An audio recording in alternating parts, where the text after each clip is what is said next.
You all folks, welcome. So today I'm down on East Portsmouth. So my plan of attack was to head off to Chesil this weekend, and I've got all the bait, everything set for it because the weather was looking good at the beginning of the week, and everything ordered, ready to rock and roll. Bait come from Hooker's Baits yesterday, black lug, picked up some ragworm from Paint and Bait and Tackle, and picked up some crab also from Tackle Trader.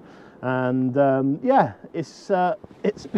everything was planned to perfection except from the weather. So it gave forecast of rain, I thought, and winds going from northeasterly to easterly. So I thought, do you know what? I'm not going to bother. It's too big a gamble. I'm going to head down to East Portsmouth, get up nice and early, and get down tucked in out the wind somewhere. So that's what I've done. I've set my alarm for half 4 and got up at half 4, turned it back off. First day off I've had properly in ages, guys, and I mean ages. We've been a bit behind with work due to the weather. So we managed to catch up now, and I was same as everybody, you look forward to the weekend and you get everything ready for a fishing trip, and then suddenly the rain starts again. So the plan of attack today is a big place, okay? I'm not mucking around today.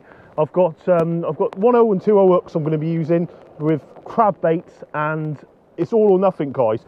I've been here now roughly an hour and a half. I haven't been able to film so far because of rain. It's still raining now, as you can see the state of me. But I've got big place baits out. Now, up and down this estuary, you'll get them all along here. Now, it's only a medium drop in tide. So it's not a small tide, but it's not a massive tide. So where I've come to, I've got a good chance with the depth of water and stuff. I've got a reef to the right, reef to the left, and I'm tucked in out the way from the wind a little bit. It put me off going on the front a little bit just because the way the wind can swing round if it turned easterly. With it being a weekend as well, normally you get quite a few anglers wanting to go and try their luck up there. There is a few anglers up onto the right hand side, but to be fair, on this sort of size tide where I am, I've got sort of the same depth of water as you would be out there. It's a very good mark for those that haven't fished it, East Portsmouth. I would say to get there early on a Saturday morning if you want one of the end marks. It can be very productive at full place. I've had some fantastic sessions out there. I've also had some good session here as well. I find it fishes better on a smaller tide in here rather than the end. End you could fish it on a spring and you still get the fish and stuff. I find it's not as prolific in here. Having said that, it holds good fish and you can see some big fish pulled out. But yeah, that's the plan of attack, guys. I'm either all or nothing a day, so we could have another blank session. But let's hope not. Hey, we got here first thing, as I said, and I've had bites, but I think it's small fish again, as we've done on the Stero video. And we don't want no small fish today. We want those monster-sized plays. So that's the plan of attacks. But I got bait-wise, got some lovely fresh blacks from Hooker's Baits sent down. I ordered them on Thursday morning, sorry. They were delivered on Friday. I've got some ragworm there from Paint and Tackle and Bait, and I've also got some crab in there from Tackle Trader. There's a half a crab there, we're ready to go on again. Pick me shop leader up. But do you know what? After a horrible morning, I'm going to have some breakfast now. So yeah, let's see what we got for breakfast. Okay, so either the rain stopped a little bit. I say stopped a little bit, it hasn't. I'm just going to try and make some room. So I'm going to cook up some grub. So over the next few weeks, one of the viewers gave me the idea of this. I'm going to go and spend one night a week going to fish venues I wouldn't normally fish. I'm going to take some bits and pieces with me and see what fish we can pull out, just for a bit of fun really for the channel. It gives people an insight into different beaches and stuff around the southwest as well. So I normally work in Plymouth, and I work all over the place really, but at the moment I'm in Plymouth. So we'll try a few beaches around that way. You've got Slapton, B Sands, Hall Sands, Blackpool Sands. There's loads of different marks areas and stuff right around there. So that's the plan. So I thought to myself, what can we do to make it a bit more interesting? I thought, if I'm going to do that, I'm going to need to eat some tea, you know. So what I've decided to do is basically cook on the mark. Let's put my hat on if it needs raining. It's pointless, to be honest. It's just going to get soaking wet.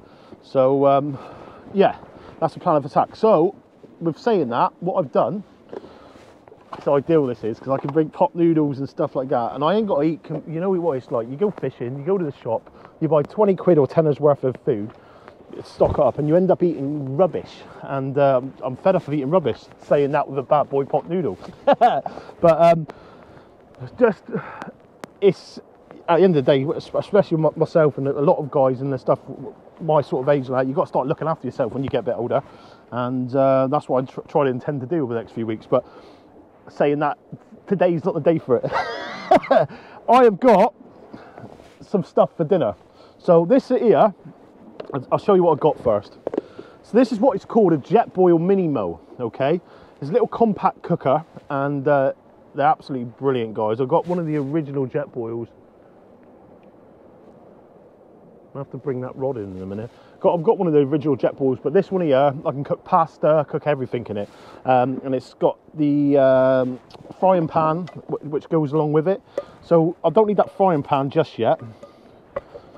Not just yet. What I have got for dinner is this, a full Monty. So I've basically got breakfast in a can somewhere. Bit later on for dinner, that's breakfast, I've got a nice ribeye steak to go there with some potatoes. So yeah, living it large. Got a bit of salad there to go with it, a little bit. So whereas I got these tubs, so I basically took them out of the cans. I got a load of plastic box last night, so I'm going to cook it in that. So I haven't got to basically carry the tins around and stuff like that, which is ideal. So I'm going to put all that bait back in a minute. We'll get this stove up. I'm just going to have a look at my rod quickly, and then we will get some of the breakfast on the go. So my left T900, it's got a bait out to the left. What I need to make sure is there's a reef that runs out there, so I'm going to bring this one in a minute. It's come round quite a lot there in a minute.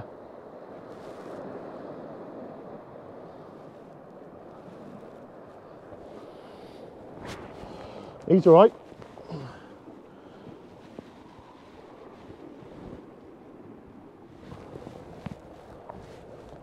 He's all right. No, he's good. It's good. It's where the wind was blowing in the line. Believe it or not, the wind's hammering down through here at the minute. And yeah. Right, let's get some cooking on. Okay, so let's get the party started, so to speak. Let's get the party started. Do you know what? I'm starving. I am absolutely starving. I'm looking forward to using these because it's just ideal. You can have something nice and hot on the mark, and that you can get these little cans. So these little gas canisters, what I've got there, little you haven't got to get the Jetboil ones, but I've got a Jetboil one which you can go inside the cup, but I've kept the cooker in there. So it's got the frying pan adapter on there at the same time. Don't be needing that today, I don't think, until later on, maybe for the steak. Seagulls, I might not cook that steak today, guys. It all depends how long I stay out, because I'm soaking wet already. But because I'm soaking wet, it's ideal. I can have something hot to eat, innit? So let's get this set up like that. So it's a little adapter will go on the top.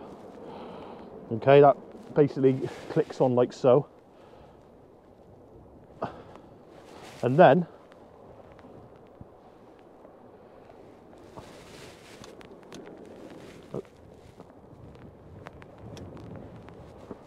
I'll have to set that down here, look.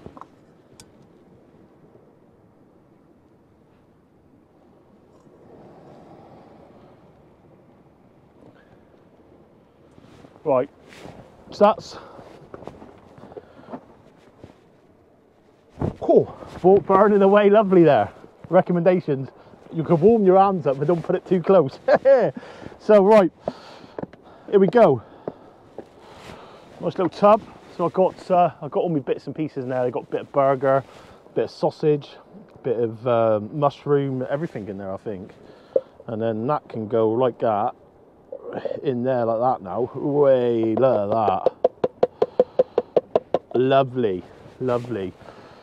And then I can take that little plastic bottom off like so. Take the stand out of the inside.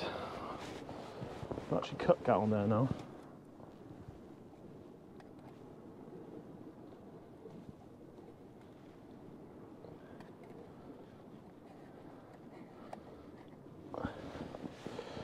Right, we're cooking. We are cooking. So I can show you this quickly. I need to get a spoon because it's It's burning up quick.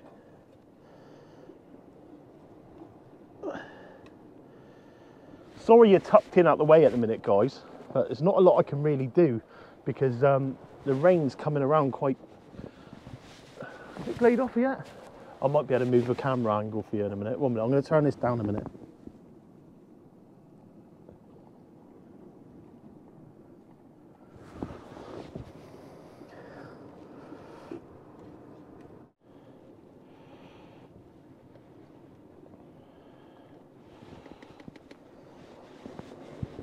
Lovely. I'm just going to turn that down slightly.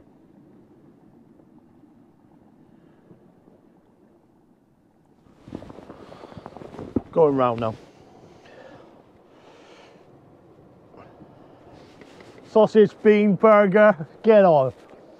What I have got, as I was just saying a minute ago, this is called a spice rocket. So at the moment I've got, what have I got in there? I've got pepper, salt, paprika, chili, Vegeta mix and garlic salt for when I'm out cooking. The good thing about this now is the undo, and you've got salt and pepper and spices on the move. You can turn that around like so. Loves a bit of pepper meat. Gets in there like that. Amazon I got that on, guys. Nice little touch for those of you who like to put some spices in the mix.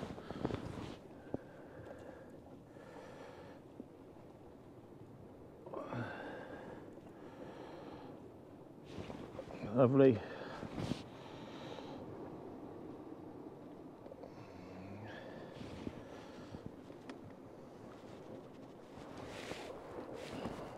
Beans are boiling away, lovely.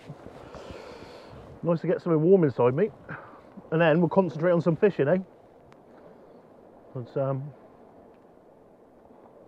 yeah, see how it gets on.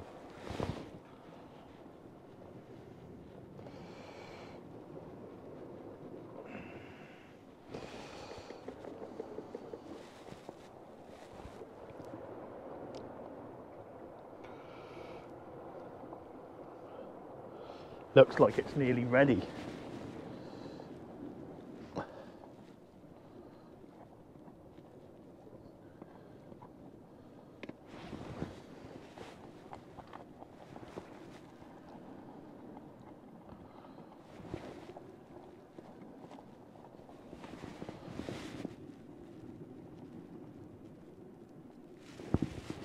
And that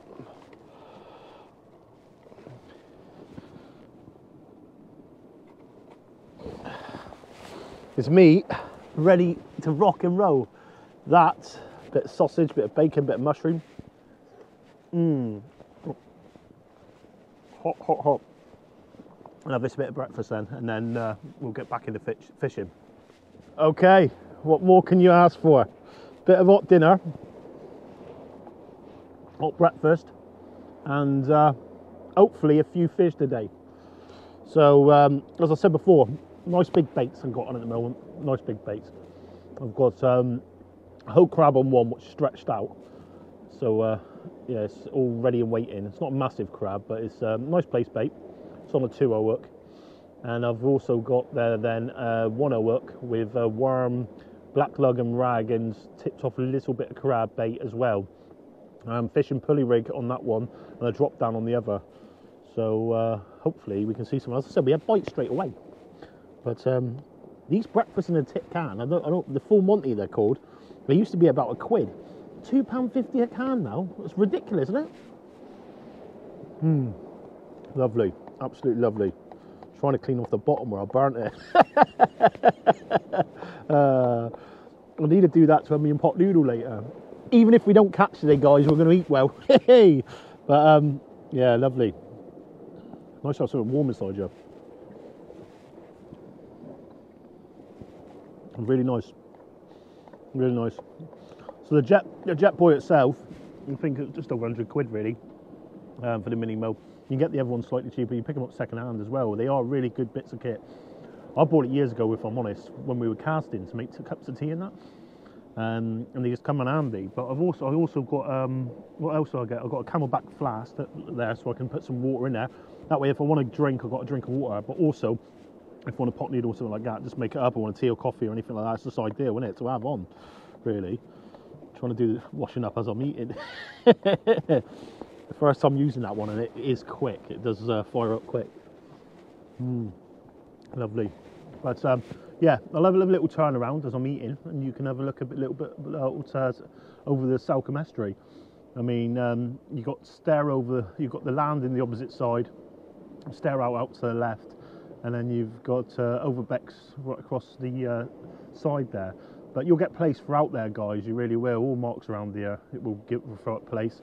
Gilthead Bream on the right sides, Bass, Rays, Fawneys, and it can give a really good lot of sport throughout the season, really. I mean, it can be good in the winter, and it can also be good on the in the summer and the spring and that as well. So definitely worth checking out for those of you who haven't. You want a good day's out, East Portsmouth, yeah, the Salcombe Estuary. So that's what I've been waiting to do all week. Sit and watch those rod tips do nothing. These sausages are nice, and these aren't. But yeah, quite tidal obviously. Big springs, I wouldn't necessarily be where I am. I'm getting away with it at the moment here. But hopefully we can see a fish out. Well, that was lovely. So let's go with a Jetboil. These are ideal. You get them and go outdoors. This is Camelback. This is a bigger one of the two, so this holds 1.5 litres of water. But if I want to drink throughout the day, I've got water there. But also for this, I'm not going to waste loads on that, but especially for just cleaning out, really. And then I've got some Luro.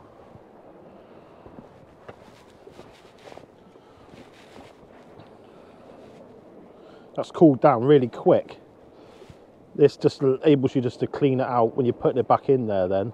I mean, if you want a pot noodle or a cup of tea later on, the last thing you want to be doing is having your cup of tea with bean and sausage in it. Oh, the things we do as we get older. You know what I mean? The things we do. The joys that we sort of appreciate a bit more. I'll tell you what, I've absolutely loved that. Nothing better than having a nice hot, warm meal on the mark.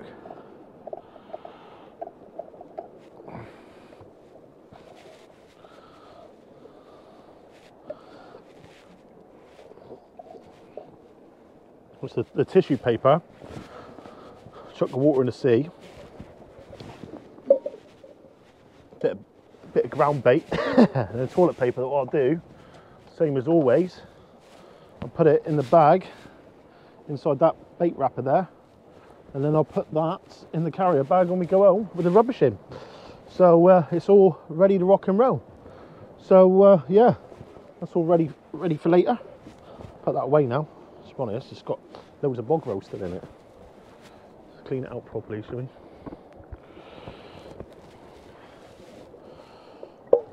I've been dying to use this. My missus has been taking a mick out of me. She said, "What you like? What you like?" I was like, "Well, it's just no, it's been nice. I mean, especially in the summer, going out of the evening and stuff like that. You can take a bit of grub and that. Even if you want a bit of steak or a burger or whatever for tea, whack them on. I mean, that there is a bit of kit on its own. I mean, when these first I've had this a little while now, and I got this from America, because I couldn't get them in England, but that is perfect. You've got a little skillet, so that goes on top of the Jetboil like that, and it gives you a tray, so you can just sit the tray on like that, and then cook your bacon, cook your steaks, cook everything else. Hopefully we'll have a bit of steak later on, but we'll see how the day goes on. I mean, all depending how we get on here as to how long I stay, and I've just had a bit of a big breakfast then, so the likelihood of me eating a steak, but you lot want to see me eating steak now, don't you? I had a few messages last night. You better include the cooking because I'll put it on the Facebook. So yeah, I'll try to, guys. I'll try to. But let's put all this back together now. That goes in there like that. It cools down really quick as well, which is good. It's a little stand for the tin, what you can put the tin in. And then I'm going to leave that all out. I'll probably use that a bit later on when I wipe these, wipe this cutlery off. Whee! All over the place here.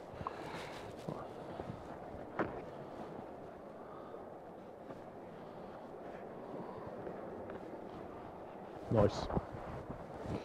Right, that's all set for later. All set for later. So, only thing left to do now is get fishing. So, got a little bean on my face. Right, so I've got a drop down rig here at the minute. It's a bit tied up, so I'm gonna have to try and untie him. It's peeing down with rain earlier on. I chucked my rig wallet out, just trying to get everything. I couldn't believe it. The last thing you need, I mean, give a rain forecast about 11 o'clock. I mean, there's clear skies in between over there now, but it's just not here, which isn't good. What's going on here? So I sort of had a hissy fit on the rocks. And nothing was going right. I was like, got all the way through the trees, the rain just stopped when I got to the car, and I thought, ideal. No rain, so I took my jacket off, put the jacket on the rucksack, headed all out here. As soon as I got down here on the rocks, the first thing I'd done is come down over the bank there, nearly slipped because it was quite wet, and then I managed to get down on the rocks, and then it just absolutely hammered down. So exactly not what I want to be doing on a Saturday, really, if I'm honest. I was tempted to knock it on the head, I really was. I was lying in bed and I thought, you know what, this is lovely. Honestly, I hadn't had a lie-in. I can't remember the last time I had a lie-in. And sometimes you just need it, don't you? Even if it's like 8 or 9 o'clock. This that alarm constantly waking you up, and as we all do with work and that, isn't it? It's all big part of life, unfortunately. Okay, so rig-wise, so what I'm going to fish on this one is a drop-down rig, okay? So I've got a little 100-pound Gemini's power swivel there. I got a rubber bead there. I got a proper pulley clip there, bead underneath, going down to a Gemini link clip on the top, going down to 100-pound swivel, and then on the bottom then I've got another rubber bead just protecting the imp, going onto a Seacast lead, pyramid lead, and on this end then off of the swivel, I've got 20-pound fluorocarbon Yuzuri. I've got a few black and green bait attractors, and then I've also got my 1.0 Sakuma Manta Extra. So what's on a bait up, guys? So in here, my little bait box today, I've got everything from a diddly I do to damned if I know. So what? So we have a look. So I've got crab. So I picked some crab up from Tackle Trader, and I picked up some crab from Peyton Tackle and Bait. I've got some ribeye steak. I'll put that to the side. I've got a cool pack in there just to keep it all fresh. Got some more worm there. I've got 3 packs of blacks with me, and then I've got a bit of salad to go with the. Do you know what I forgot? And I'm absolutely gutted. I forgot my potatoes. I can't believe I forgot my potatoes. I'm done for now. Absolutely gutted, guys. I had some new potatoes that I put in a little pot. I was going to fry up later, but it don't look like we're going to be doing that now, eh? What's going on here? Is that it? Lovely. Well, that's can put back in there. That's the crab. That's the other worm. I'll leave that other worm in there for a minute. Leave that worm in there for as well. Take a crab out, I think. Use a crab on this next bait up. Chuck me salad back in and chuck me steak back in. Because I ain't got potatoes with me, we're probably definitely going to have steak here today now. So, yeah, let's get this all done up here in a minute. I think I'm going to fish a grip lead as it goes down towards low water now. Right, let's have a go. So, if I link that up there, what should we put on then? What are you fancying? Should we have a bit of black lug, or should we have some crab, or should we have a bit of everything? I'll tell you what, we'll have a bit of everything, shall we? So, Get one of these blacks out a minute. Do you know what? I might put 2 blacks on this. So these are black lug and they'd be gutted, okay? See the guts come out of that now, yeah? And perfect for place. I mean, they love them down here, they really do. I'll get them sent down from Hazelwood up in Blackpool, and they really are the worm like to be using, especially for a place around this part. So as I said before, I've used ragworm and that all the time, but I find, and I've done it when I was doing an article for Talk Sea Fishing many years ago, what worked better, the rag or the black lug.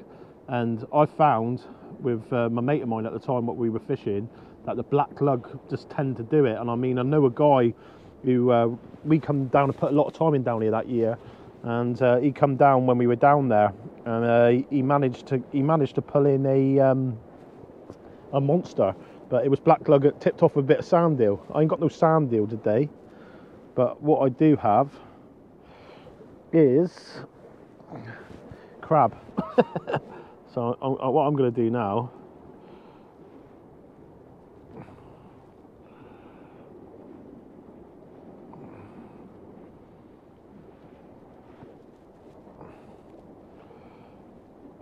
I've put 2 black lug there like that.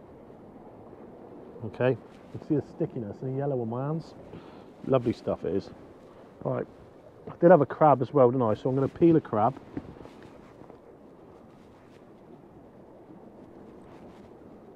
Don't know if that's a bite I just had on my right rod.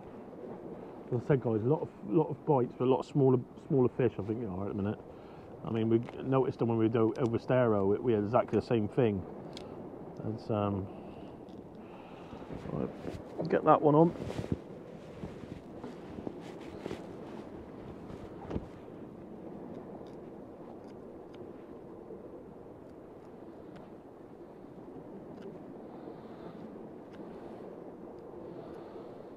Being lazy and just trimming it with the scissors. As I was saying, I'm only really using a little bit of this crab. I'm not putting a whole crab bait on. Probably using just a speck of it really.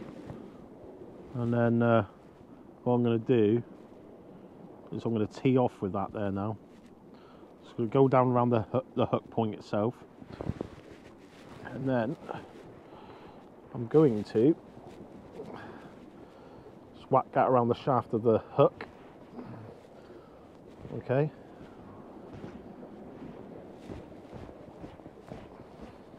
Like so. And there it is. It's my black lug bait, which I'm about to send out. It's got a little bit of black lug hanging out the bottom, but the main thing out of all of it is the hook point. Okay, make sure the hook point's there. So, get that.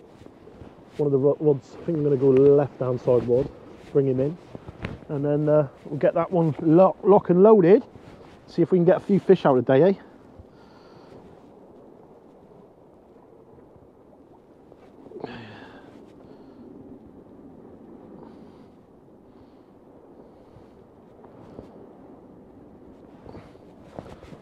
It's like a mini-sized cod bait. That's what all it is. But as I said, we're after that monster. Okay, guys. So what I've got on today is I've got my Snowbee trouser waders, and I've got my wading boots on with it. They're studded, obviously good quality boots, for especially walking on these wet rocks and stuff. There's a beach to the right hand side of me which I could have fished today, something to do with rock fishing. I don't know why, I do prefer rock fishing, and I decided to just get out here. It's a little bit deeper water than it is in there. You've got more chance to get out in the centre. What I find is, especially on those back end of the reefs and that, it's where the fish are holding up. So I'm going to get this one in here now and see if we can get one out today. The rain's held off at the minute, which is good. Fishing a T900 for Fathom 12 magged, 15-pound main line with a bit of mini twist.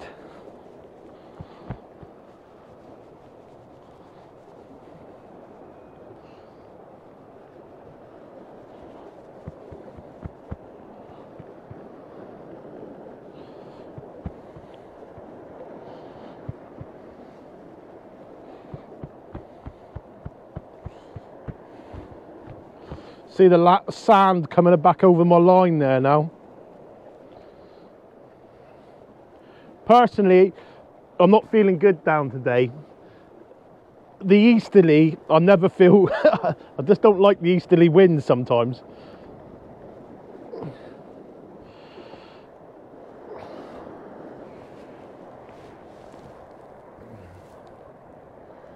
So that hasn't been touched. Not been touched at all. This is my pulley rig there. So I'm gonna get this clipped on and we can get another one out.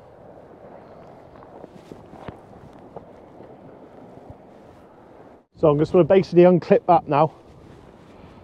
That can go there for a minute. As I said, I'm gonna fish a grip lead now on this one.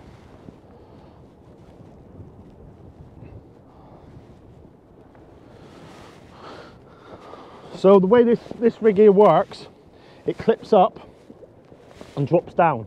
The way I like to use it as well, because sometimes if the fish pulls back, it's a tension, but it can either go one way or the other, and one way or another, you're going to get the bite detection, but it's also you're going to hook.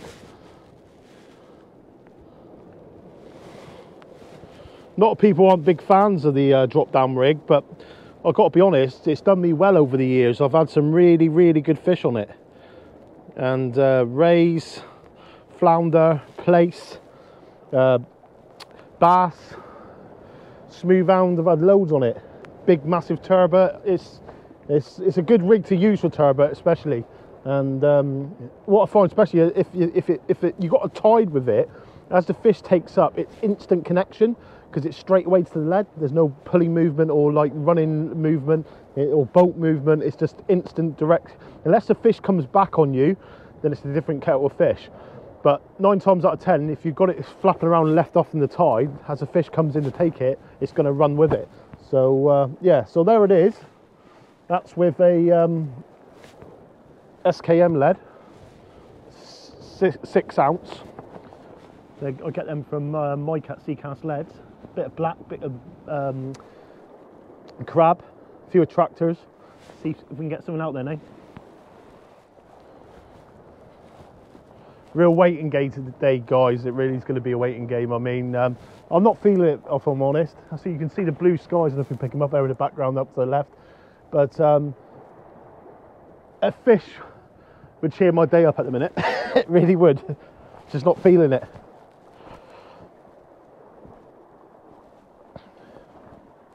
So I'm basically walking down over the rocks. Try not to go on the slanted bit and get a grip on my foot every place I'm standing. At the end of the day, I'm fishing on my own here today, and the last thing I want to be doing is having a fall. So with this tide now, there's like a right hand side green buoy out there. I'm going to aim for that green buoy, and that'll put me back end on the left hand side of the reef. Then hopefully we can see a fish out. 9 times out of 10, that's where the place are holding, around the reef, picking up the food bits as they're coming past. I'll have to come down a little bit here a minute. Get my foot in. Bit distance not really needed, it's just a simple overhead cast. I'm just going to do a layback cast here now.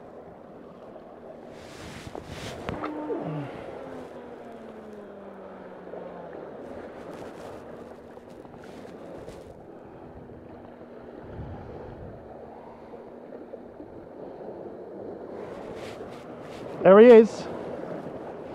He's in there.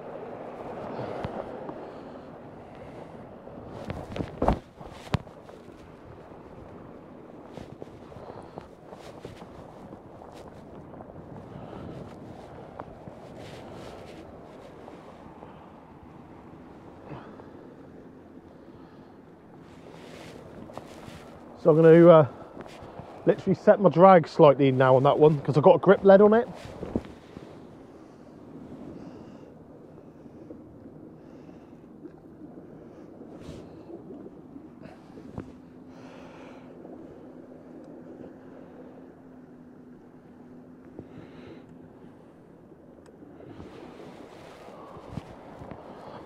So that rod tip's just arching over slowly, but because the grip lead's on there, as soon as it goes to pick that up, it's going to get hooked straight away anyway. So it's not necessarily I need to do much with it. It just gives me a bite indicator here now. Obviously, a lot of wind coming down from the right. I don't know if you can pick it up on camera, but it's very uncomfortable at the minute, and I'm rather cold, to be fair. I mean, I got soaking wet first thing this morning, was not needed before we started fishing. So hopefully it pays off. I mean, it's always going to be one of them guys. If you come down here and you're always fishing like size 6 hooks, even size 2s, size 4s, you pick loads of smaller fish up. But what I'm trying to do is target that big one. And a lot of people say, well, obviously with you can catch a big fish on a smaller hook. You can. I'm not saying you can't, but specifically with those big plaice, they'll come in and smash it. And I want to make sure that I'm having it, you know what I mean? I mean, a lot of the guys, what I know and I've sort of like learned plaice fishing from over the years, they're good at plaice anglers and that. They all use nice big baits, nice big hooks. And same with the flounder and that. I mean, I know guys that use 3.0, 4.0 hooks for big flounder on big crab baits, you know what I mean? So the hook's not smothered in the bait or anything. It's where it needs to be. And the last thing I want to be doing is deep hooking a big fish. I want to make sure that once the hook's obviously set, I can get it back out and the fish can go back to fight another day. Because that's one big thing with my fishing. It's quite important to me. I don't eat a lot of fish. I'm not one of those preachers what preach to people saying everything should be catch and release. Now, at the end of the day, people, especially with the cost of fishing, I mean, this week alone, without my fuel and that, so I spent 2 lots. So I bought 3 dozen crab, 95p a crab roughly. I've bought 6 lots of blacks, so whatever I don't use I'll put in the freezer, so I've got some blacks in the freezer. And then I've bought a pound of rag. I mean, I've spent a little bit of money there to go fishing this weekend. And who's to say if I catch a fish that I can't take it? I mean, I've spent all that money doing it. It'd be nice to come back and do. I don't eat a lot of plaice, and you know what I mean, if I caught a little one, it's one of them. If it wasn't going to go back, I'll probably take it home and feed it to the cats, because I wouldn't want it to see it go to waste. But 9 times out of 10, I'd put it back. I do keep the occasional cod. Bass, I'm not a big lover of bass. Unless I was having a barbecue in the summer and I was steaming it and stuff like that, then I wouldn't necessarily take it. I'd never ever take a big bass. Plate size more than enough, or I mean enough to feed the family and stuff like that on the barbecue, because bass is really nice when it's steamed and cooked on a barbecue. But apart from that, I don't really take a lot. Black bream, I would take 1 or 2 a year, because I love to eat black bream. Sole's another one, which can be really nice. It all depends on the size of it. I mean, if I catch a 3-pound sole, I'm putting it back. You know what I mean, to fight another day. I mean, to me, that's what I fish for. And everybody to each their own. I mean, I know guys over my mate Lee Greenaway years ago. He used to love eating fish, and we'd go fishing. He'd eat conger, he'd eat wrasse, he'd eat mullet, he'd eat anything. You know what I mean? He used to love eating fish. So at the end of the day, if people want to eat it, they want to eat it. It's no difference, and people can't look up and say, "Oh, you can't eat that because you need to go back" and stuff like that. You don't say that when you go in Sainsbury's and buy a steak, do you? So it's one of them really. And I think the way of fishing and the price of fishing really now, it's come on. It's expensive.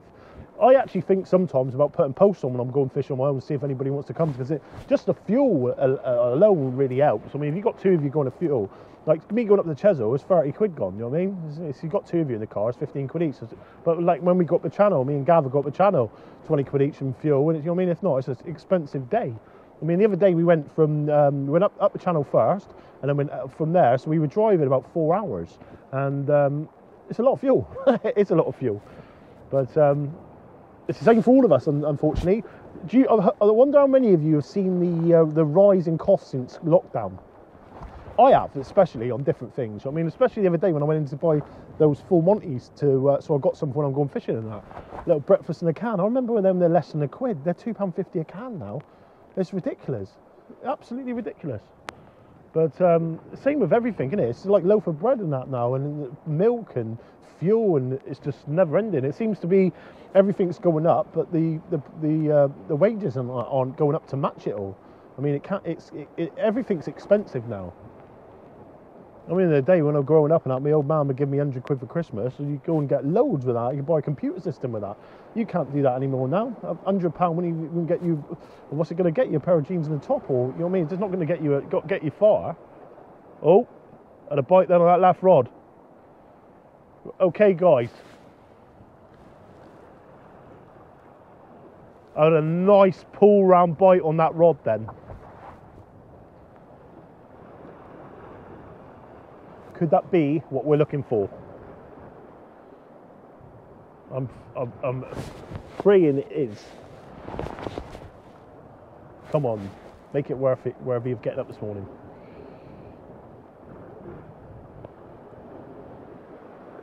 Three times this week I met viewers of the channel, and it's been lovely, to be fair.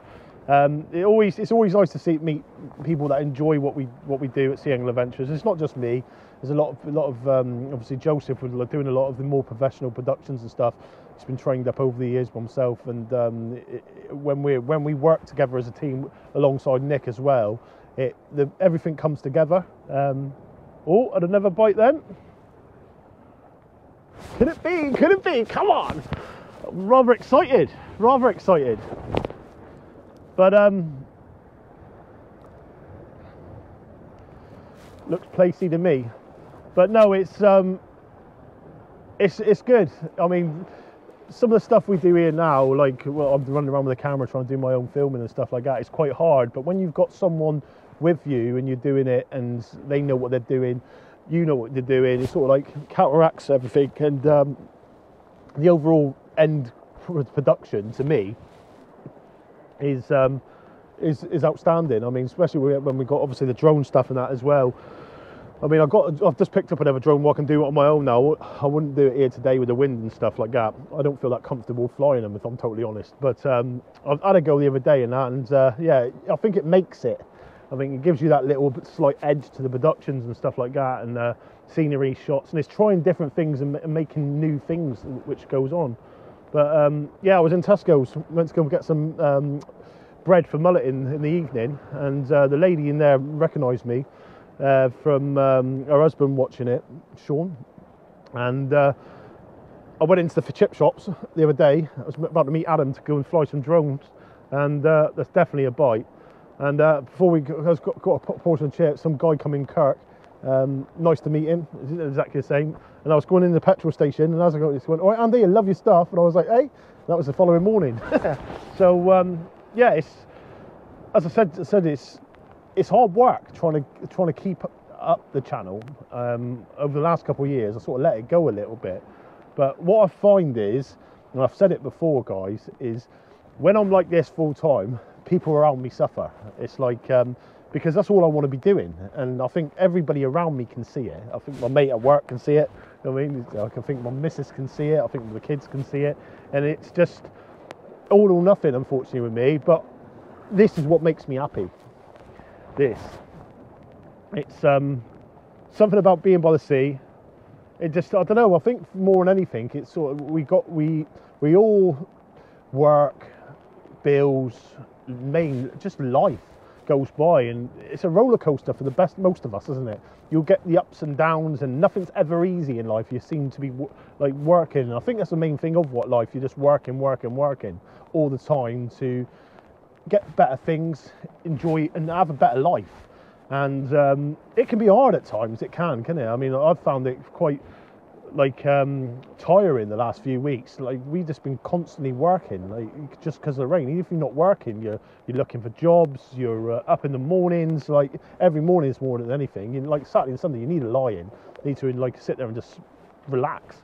But I'm off to Mallorca very, very soon. Well needed holiday. So yeah, I'm off in a couple of weeks time. I'm going to take some fishing rods as well, so I'm very much looking forward to that.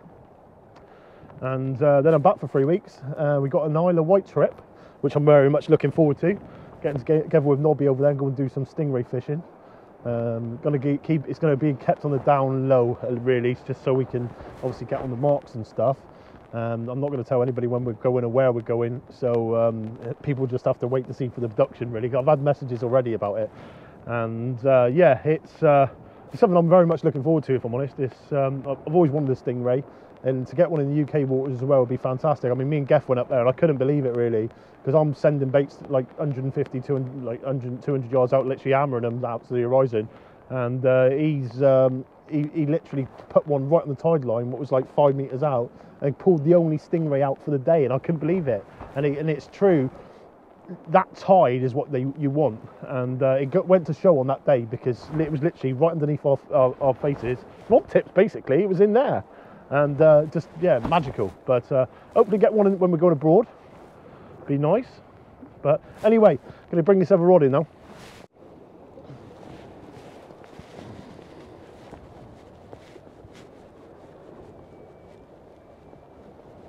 Couple bites on that one, and nothing come of it.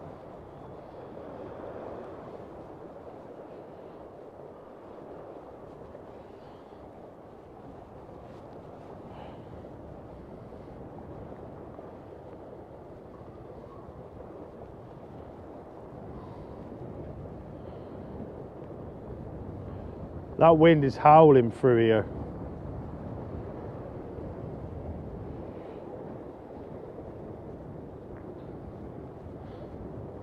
I would not want to be up on Chesil at the minute with that going right at me.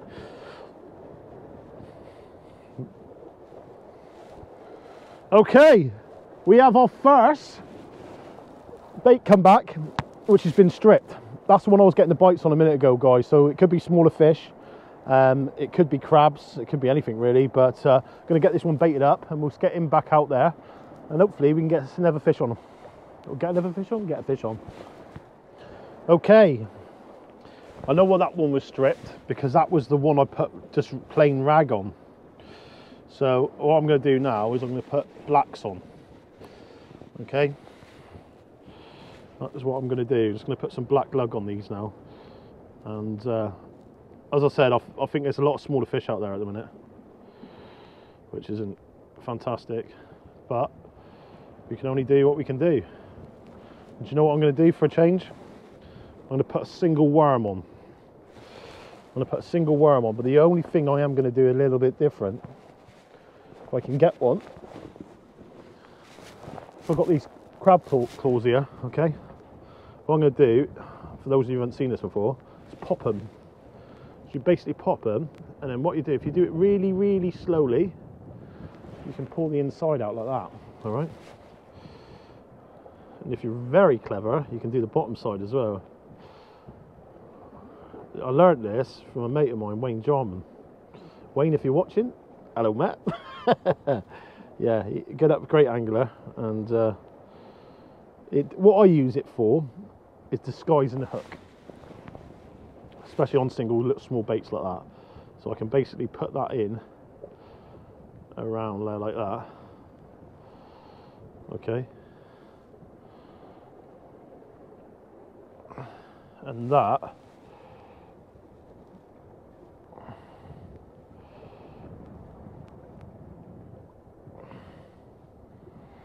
set a few dangly bits on there. Get this. Alright guys, I have had messages about these, okay? I know we showed them off at the Porlock video, Sea Angle Adventures baiting towels. I'm looking into doing it, okay, next year. Getting something set up and that. I'm looking in for a website and stuff like that, because I know there's a lot of, I get it all the time with people asking about merchandise and that. I mean, Hookers Baits have been doing the polo shirt for many, many years now, and they do a fantastic job with it, Hazel. Always top quality, they look the part. Some people don't like the red. I personally find the red, it's good for filming for us. People said about it before. Black also looks good. I mean, we use the black tops when we're doing most of the media work and stuff like that, when we're doing like the European Open and stuff. And I just thought I'd like the red myself. But for those of you that I do message in, I got one in the week. If anybody that wants a Sea Angle Adventure polo shirt or a hoodie, www.hookersbaits.co.uk, and or just ring the shop and ask for Hazel. She'll look after you. And yeah, they're great bits of kit, mate, really great bits of kit. But right, let's get this one here out now. I ain't gonna basically go far now, because I'm just gonna cast it from up the top here. So what I'm gonna do is I'm gonna send this up.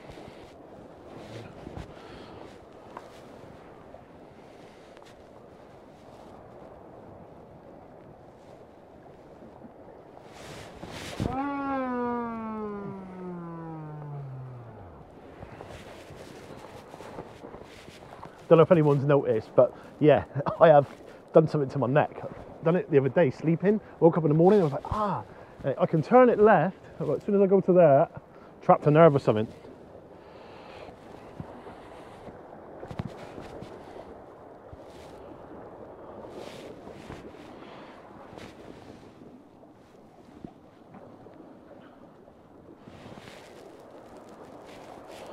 So, we're fishing. We are fishing. Got the good bait, got the rods, got the cooking gear, everything we need. We just need a few fish to play ball, and fingers crossed. What I may do later on is scale bait size down. I don't really want to. The trouble is, I get it for the page, and people want to see fish, but personally, I would prefer to come down here and go for that monster fish. If I blank, I don't mind blanking. Blanking's a big part of specimen hunting for me, and I've started to include a lot of the trips, even if we catch fish or we don't catch fish, because to me that's fishing. You can't catch every time, and the techniques and the information and the hints and tips and stuff are all in the videos. So at the end of the day, whether we catch a fish or not doesn't mean that it doesn't work. It's a simple case of we just didn't catch fish on that day, and every tide's different. So we could come down here today and blank totally, come down here tomorrow and just bag up. Wind has a lot to do with it. Personally, I don't like an easterly wind. When the wind's blowing from the east, the fish bite least. When the wind's blowing from the west, the fish bite best. That's a true enough saying, which I find very true, to be fair. There are certain venues what will fish on an easterly wind. I don't find it brilliant down here on an easterly wind, but it's a place to get out away from it. So you got one of them. What do you do? Is it easterly, don't get out, or do you go out and try your luck? Always got a chance of catching a fish, as long as your rods are in the water. So I've got a bite on that rod, slowly pulling back and forward. So apart from the big first one, I've not seen nothing jumpy. Having said that, it could be weed on the line. So we have a look.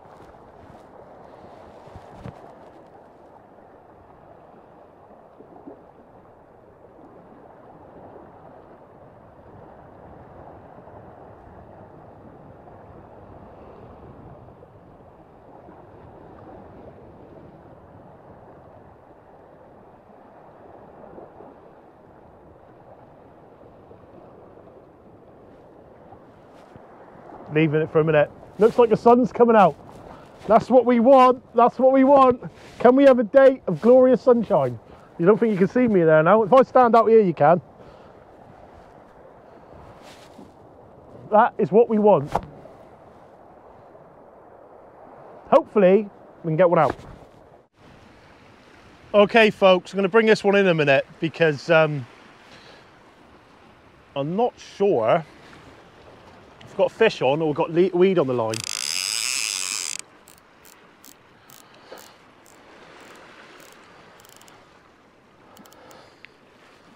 Let's have a look.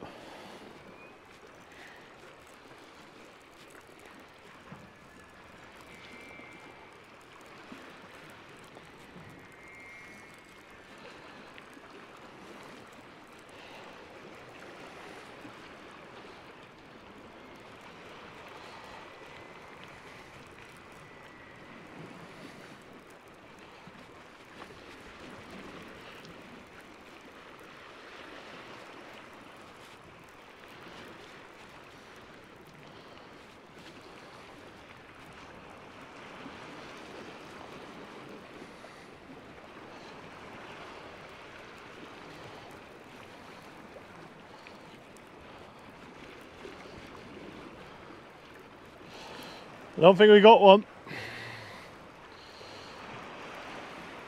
Nope. Little bit of weed there.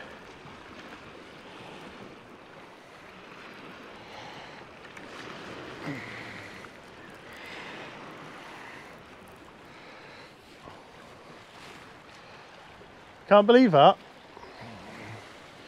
Really, really can't believe that.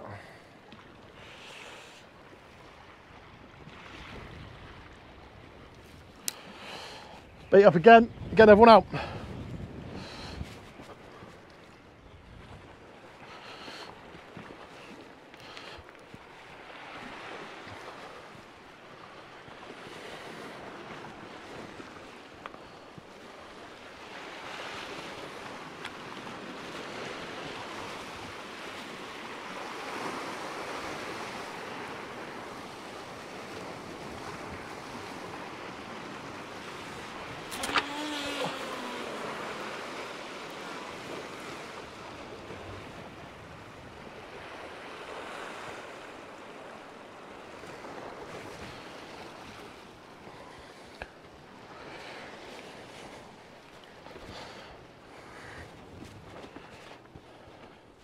So guys, just been caught up on the back of the reef there, and nightmare really. It is rather cold here today. Bum leads is what it is. You can't do a lot about it. It's moved around to the right, and as I've gone to pull in, it's caught me. But unfortunately, these things happen. But I'm going to show you what another shock leader knot today. It's a Bimini twist, okay?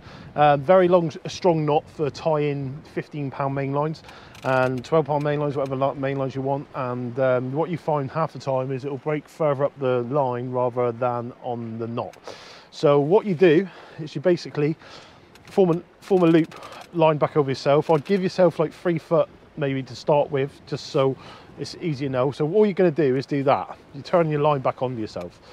4, 5, 6, 7, 8, 9, 10, 11, 12, 13, 14, 15, 16, 17, 18, 19, 20, 22, 23, 24, 25, 26, 27, 8, 29, 30, 31, 32, 33, 34, 35, 36, 37, 38, 39, 40.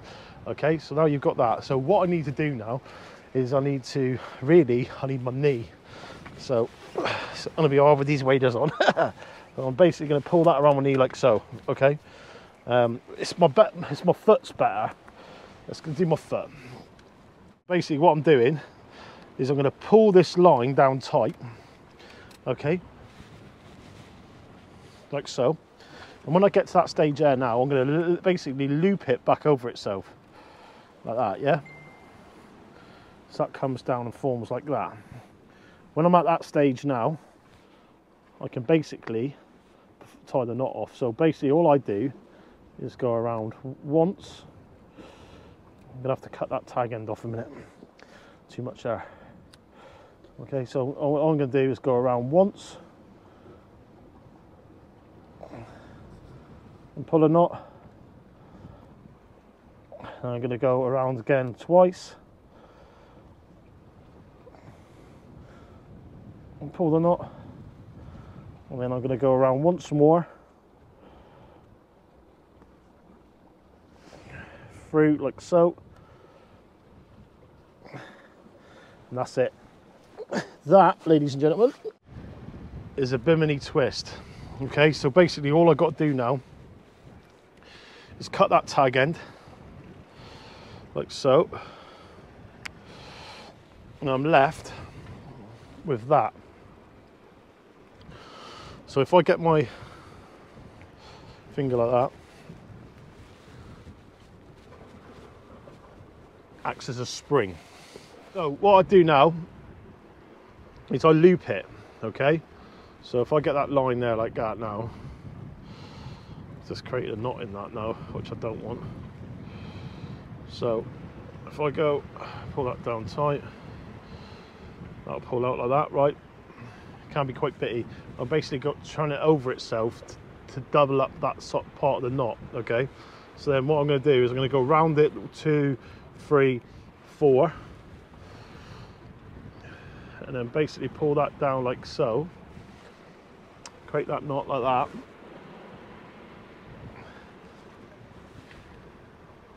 and that's it. It's a Bimini twist. Okay, so cut that as close as I can to there. My nose is absolutely dribbling at the minute from the cold. The wind is absolutely hammering me. Let's have a look here. That pulls down like that. Very strong knot, guys. Very strong knot.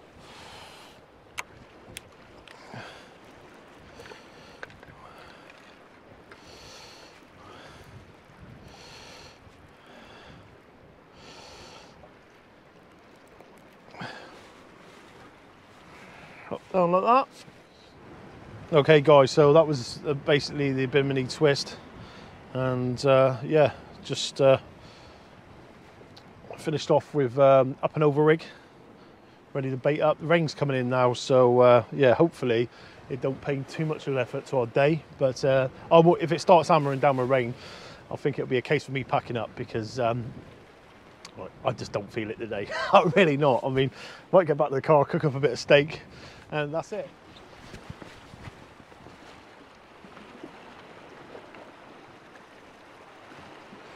Right, we've got a fish biting at the minute.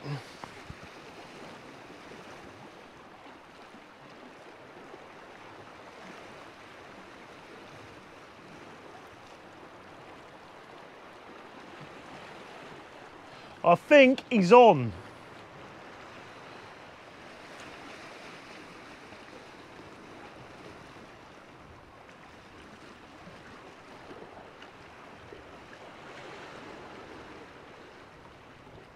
I think he's on. We might have done it, boys. We might have done it. Woohoo! Oh. Couple of slow down pull round taps. Don't think it's that monster.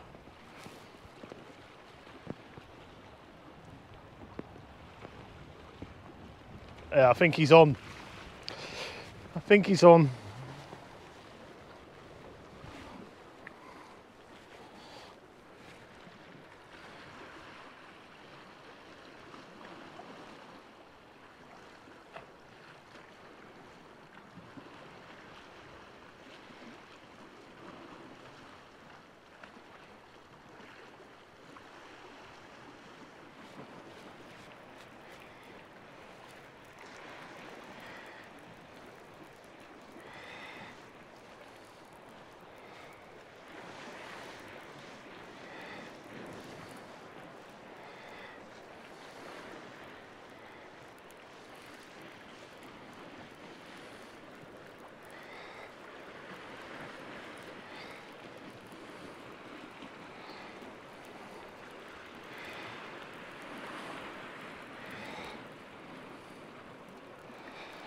I'm hoping so anyway. I felt that lift then.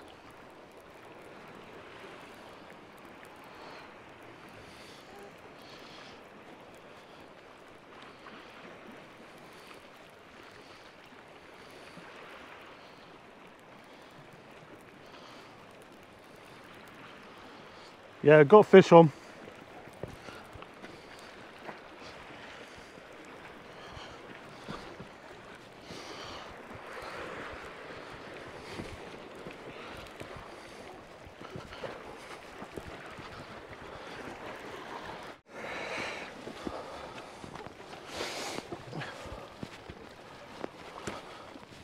Well guys, it wasn't the fish we're after.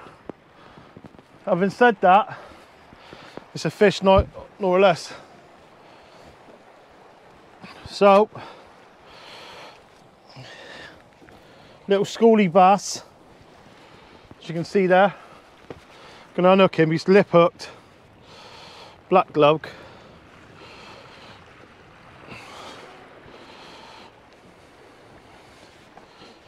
Got to be careful with the spines on these.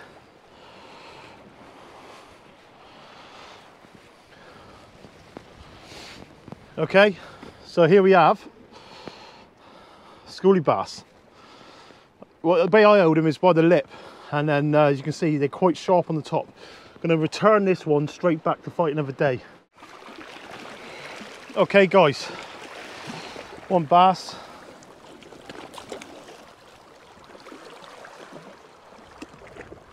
Off to fight another day.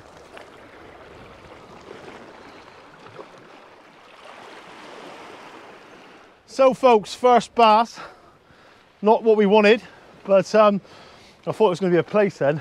Give a lovely pull round bite, and yeah, it's one of them. But I'm going to get another one. That's on one single black lug. Try and get another one out now. Up and over, black lug, tipped off a little bit of rag, and going to just basically do exactly the same now. That was right over that reef I had that then. So let's see if we can get another one out.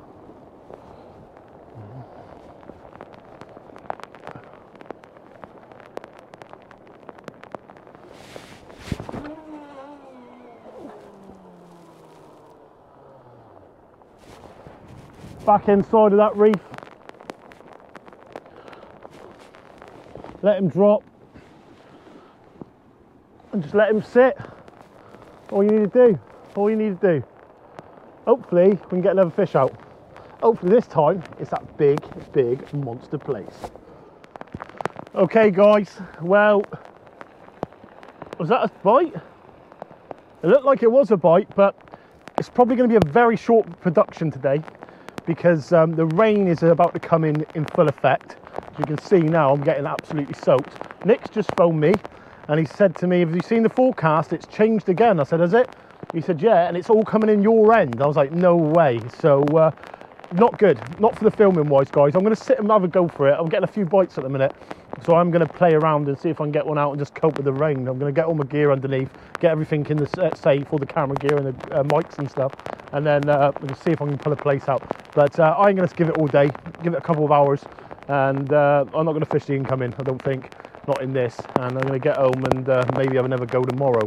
But for me, down here in East Portimao, unless I catch anything else, this is farewell, goodbye. I hope you're all having a better weekend than I am, down here getting soaking wet. But you've got to be out and you've got to be having a go, in you, and at the end of the day, and that bass could have been a £4 place, but unfortunately it wasn't.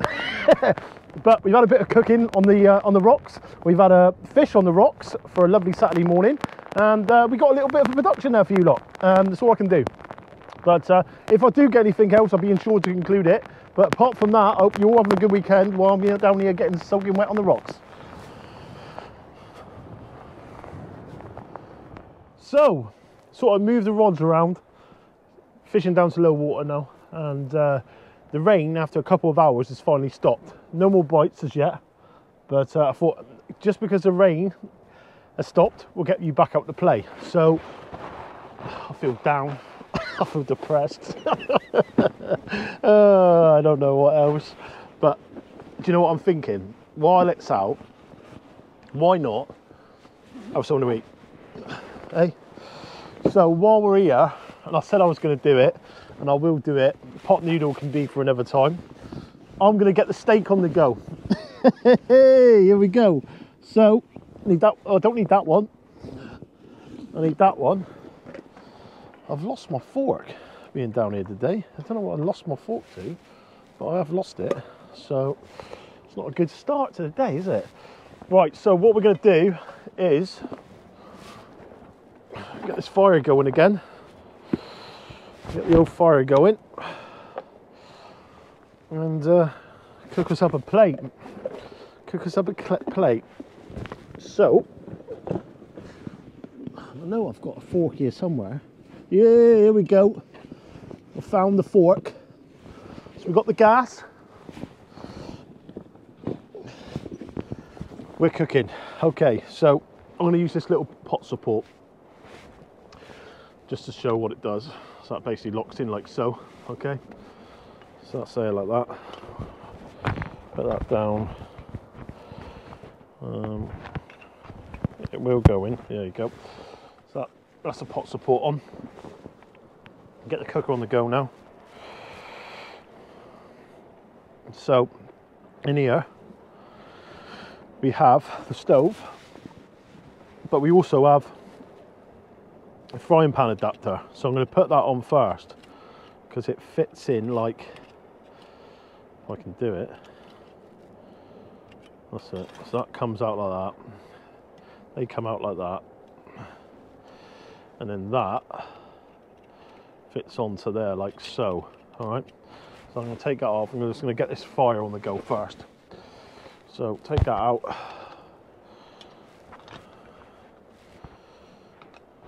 This will make me feel a bit better, I think. I'm hoping so anyway.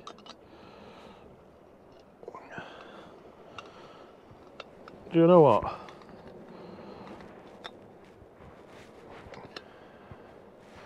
There you go. We're on. We're cooking. We're cooking. So that's on like that. So I have got a little, there we go, clicker there.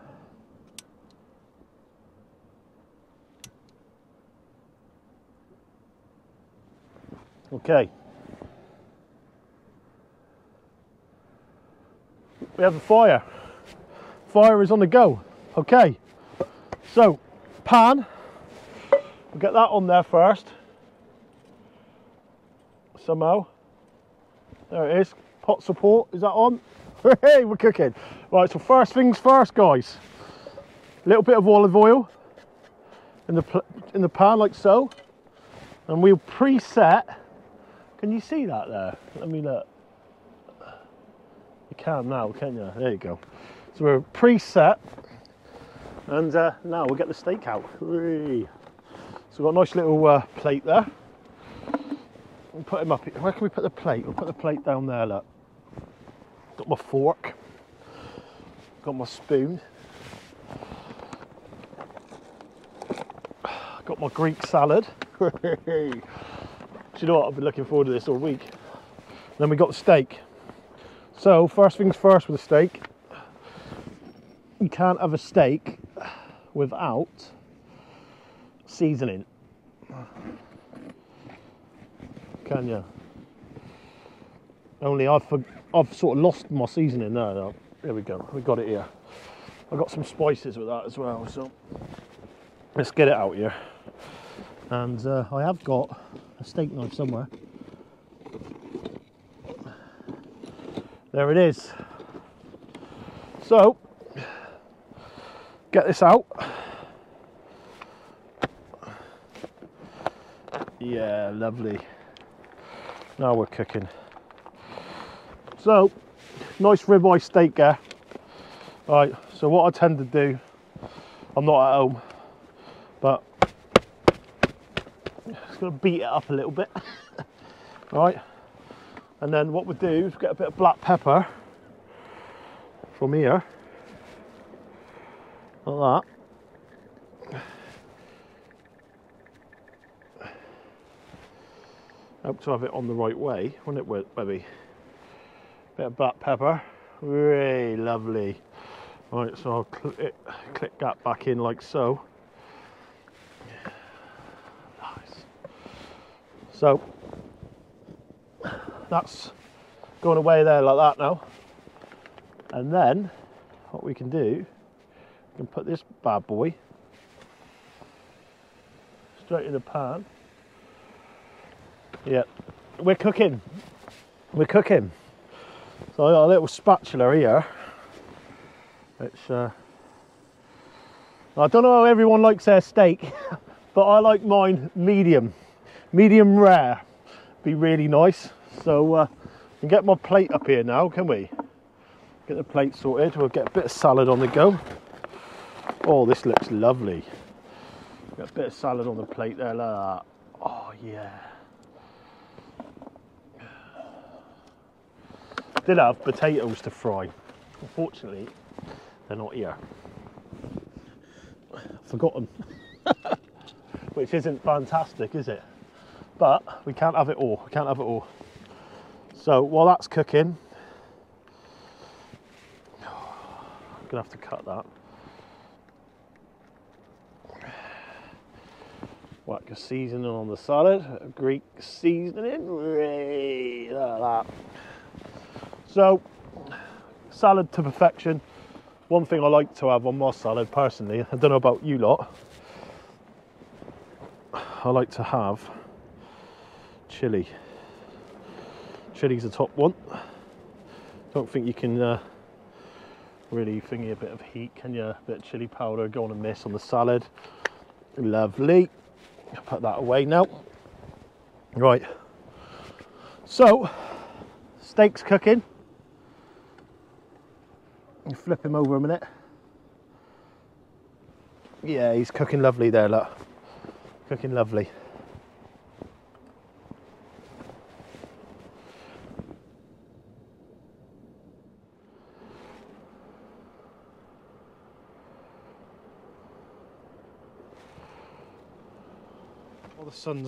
Well, the rain stopped. Just had my dinner. I'm going to try and dry my jacket out a little bit. Lovely. Let's get that cooking. Oh, starving now. Starving Marvin. So,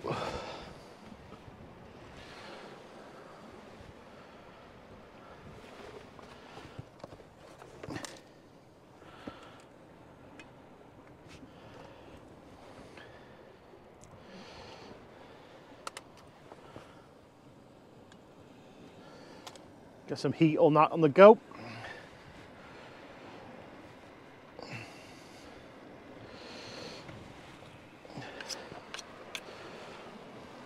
All you need is a nice glass of red now, isn't it? Nice glass of red.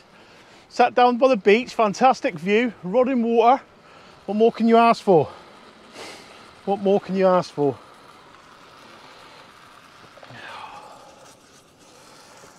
Sizzling away lovely here now. Oh yeah.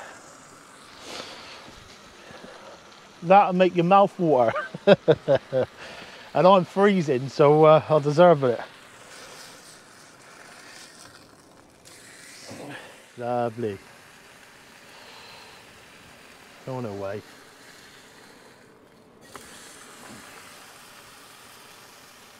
Wind's starting to come back up again now.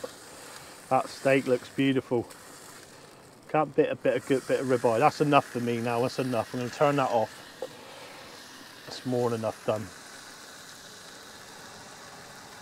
Oh.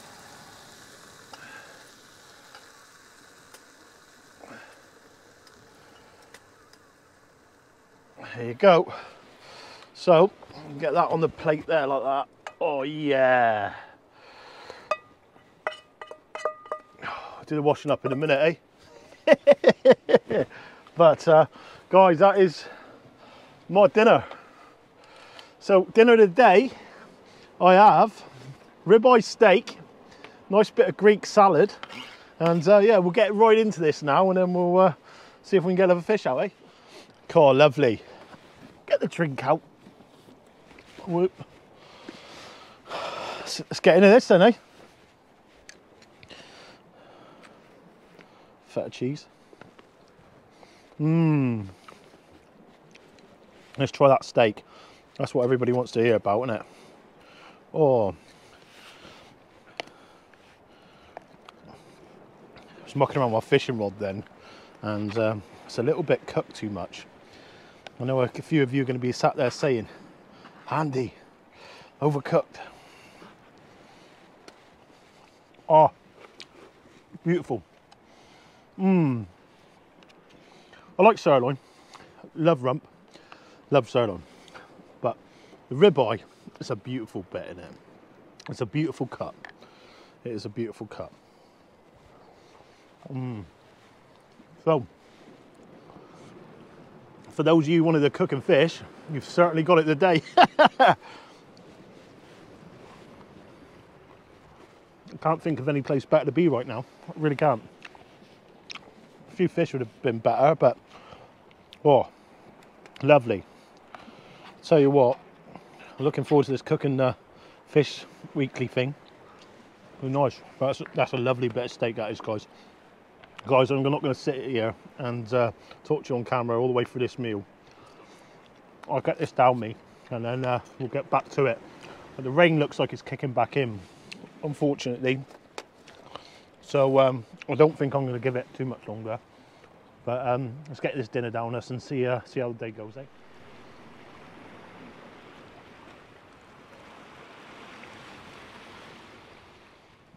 Okay, guys. So as with all good things, it come to an end. But it was nice. So I've got to do some washing up here a minute. Keeping things nice and tidy. little bit in the pan, a little bit here on my plate. Try and get this all cleaned up. Ready to go back in the ban. I'll give it a proper wash when I get home as well, but it's just saves going into the bag all mucky, doesn't it? So very impressed. I mean, pretty much lightweight. You can take that anywhere, and very much looking forward to getting down Cornwall with it this year. So this year, pollock is on my mind, and it is very big time on my mind, and I can't wait to get down there. I'm also going to go up to Scotland at some point and do a trip up Scotland, Isle of Skye, specifically to target the pollock. It's something which, I don't know, I'd love to go to Ireland and do it as well. I was watching Henry Gilbey last night on one of the Savage Gear ones, and it just looks amazing, and it's something which I think you've got to experience in life, haven't you? And especially growing up watching all the programs back in the day and on the island, it's somewhere I've never fished. So for me, what I might do is get a tent or something like that and just do it the old-fashioned way, camp it out, and take a little journey around West Island or Southern Island, get on some of the marks and that, and give it a go. I've got a few guys what's invited me over the years, and should take them up on it really. Dursey Island, I'd like to go there with the cable cart and that. I've been told the stories by my mate Rob, and he said it's phenomenal over there, so something I'd like to do really. It's loads of fat in that. Try and get all this fat off. Put all the rubbish in the salad bag and ready to take home. But yeah, needs a good wash really when you get home. But if you're out camping, you wouldn't matter too much with that steak, would you? I mean, it's nice flavouring for the next bit of meat to go in there. But lovely in the summer, guys. I can highly recommend. Imagine that, getting on the mark. Fancy a burger? Burgers up, you know what I mean? It's the way to go, isn't it? Definitely the way to go. But yeah, that's that done anyway. So washing up done. Put all the rubbish together now. So rubbish wise, I've got my little sandwich tray there, salad box there. I can literally put all the rubbish in there like that. I can put that in the bait bag when I go, and I'll just chuck it in the bin on the way home. Job done. So before we do anything else, what I will do is, lovely, that's all away now. What did I do with the cutlery? Cutlery went in that side there, didn't it? So get the cooker away now, I think. I don't think I'll be cooking any more up. I felt like a king down here today.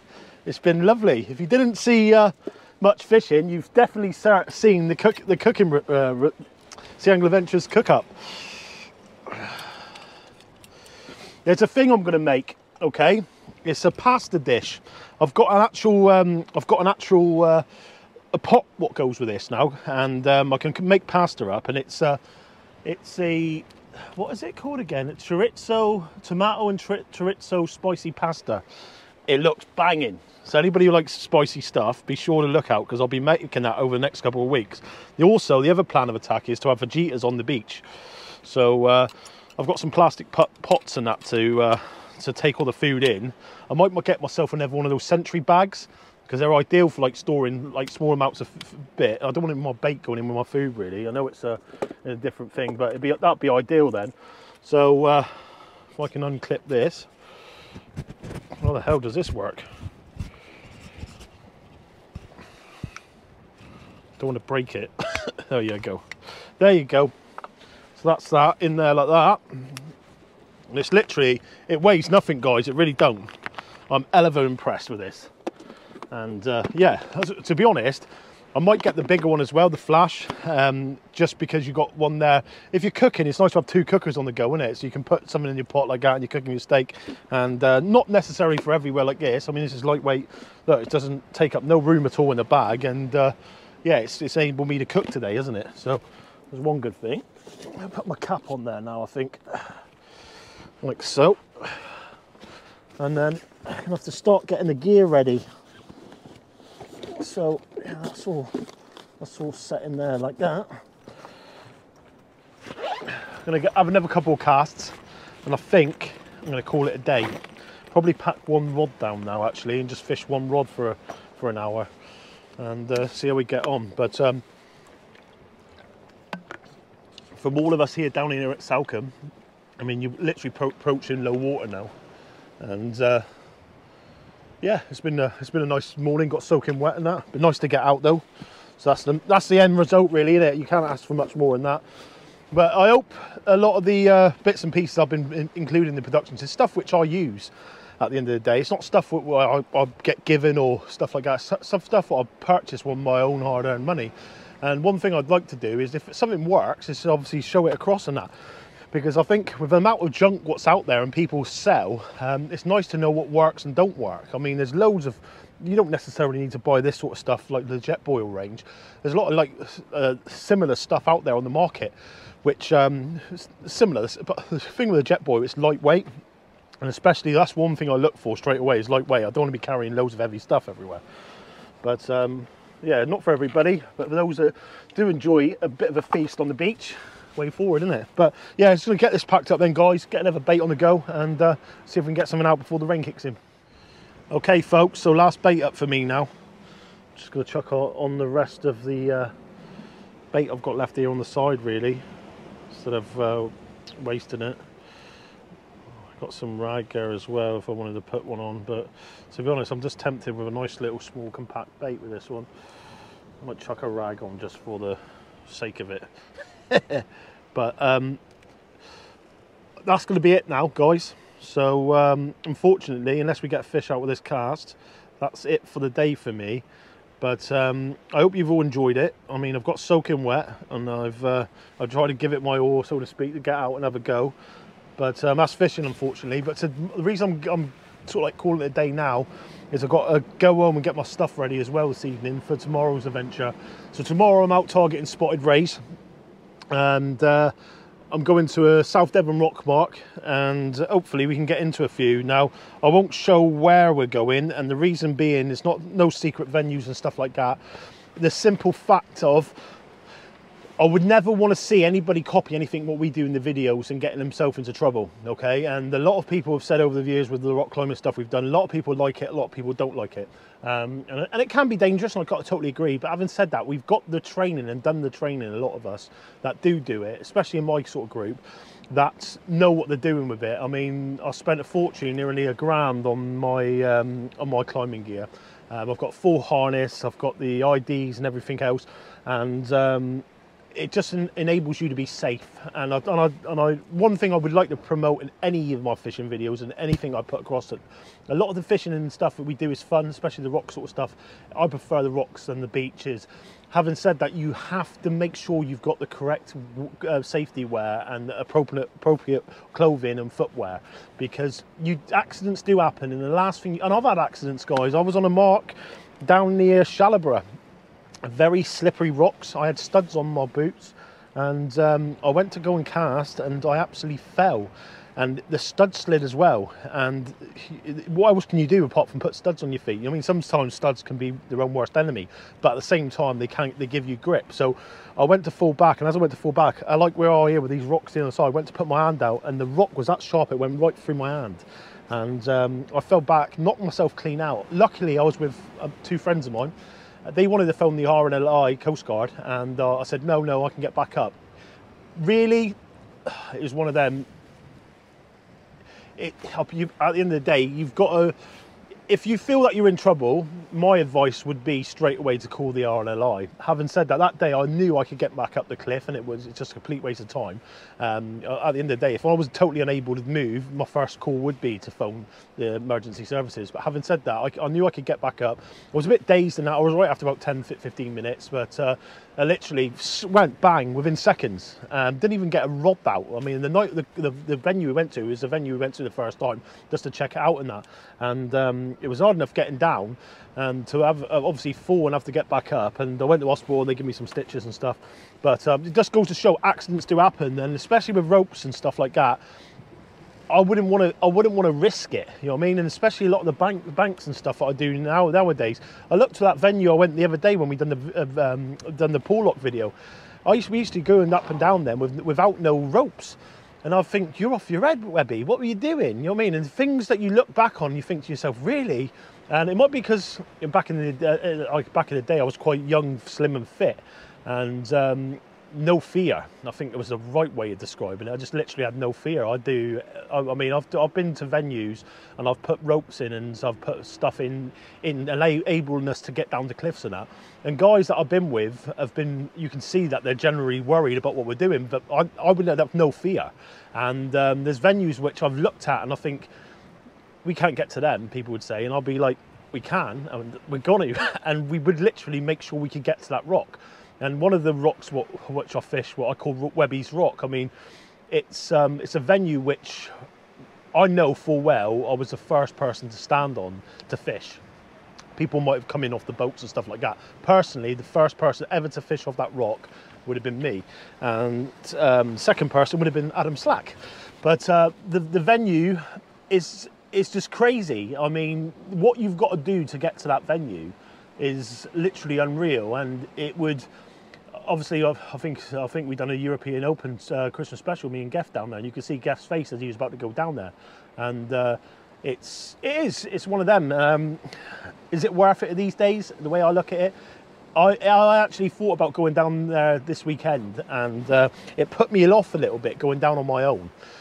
And the reason being is that I think it's more so as you get older, you start thinking about things a lot more, and especially with me being self-employed. I mean, last thing I need to do is fall over and hurt myself, not to get up for work on Monday morning. You know what I mean? Because not just it affects everybody around me then. So you've really got to watch what you're doing, and for the safety aspect of that, guys, it's a lot of people would look at it and say you're just jumbling on and that, but one thing I'm trying to put across is you need to do things safely.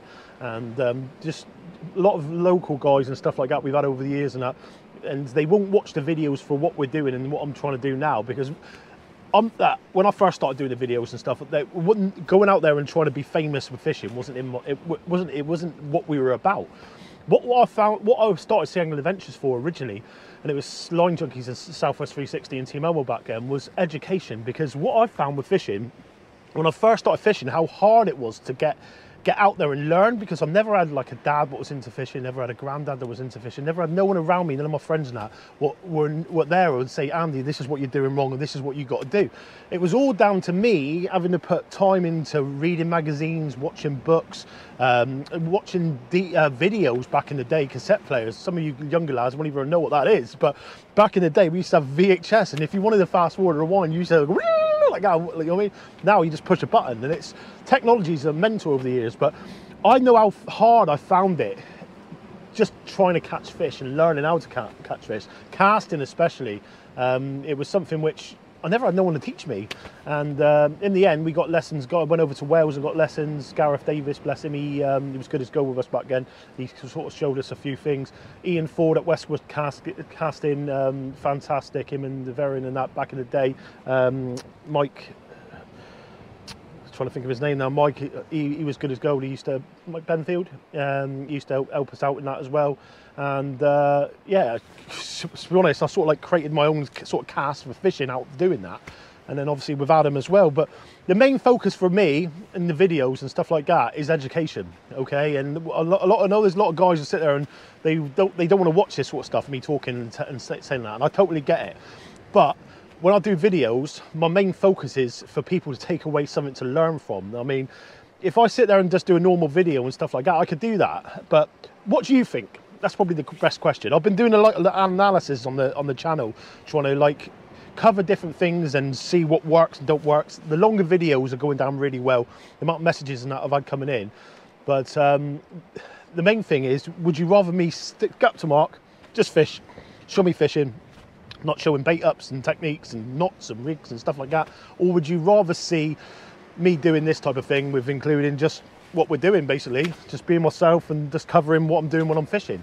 For me personally, I feel I don't know if it's the right thing or wrong thing to do, that the educational side of it's got to be number one, and the viewing content after that and that is second for me, because that's what I'm doing it for. I'm doing it for people to learn from. Obviously, I'm not saying I don't do stuff for the more advanced angler to sit there and watch and enjoy, but I think that covers that as well. But I had a guy message me the other day and said, have you got to do all the rig sort of stuff in that, Andy? Can't you just obviously get on with just fishing and showing what you're doing, because I don't want to see all that? And I was like, I get what you're saying, mate, but it's hard, isn't it? It's like I've got to do two cuts. I could do a fisherman's cut and an educational cut. So maybe that's the way forward. But I know one thing, Webby's got to shut up and get this bait in the water. Right, I'm going to get this casted out now, guys. Get the other rod put away. We'll give it half an hour. If nothing shows, we'll pack up and head home. But from all of us down in Salcombe, let's see if we can get one out.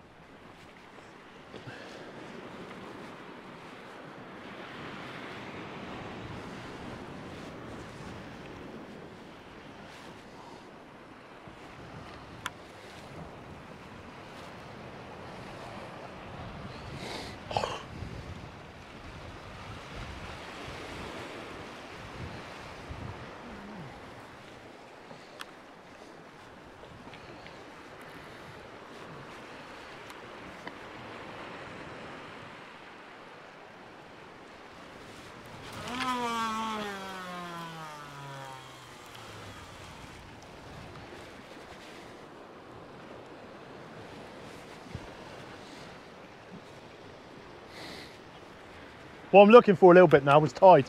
So you've got the reef there now, and then on the back end of the reef you can see the tide ripping around it. So I've tried to position that bait just off that reef to the back end of it, so as the fish are coming around or whatever, the bait's sort of like slipping away in the tide like that. So hopefully you can see a fish on that. But I'm going to get packed down now with the other rod.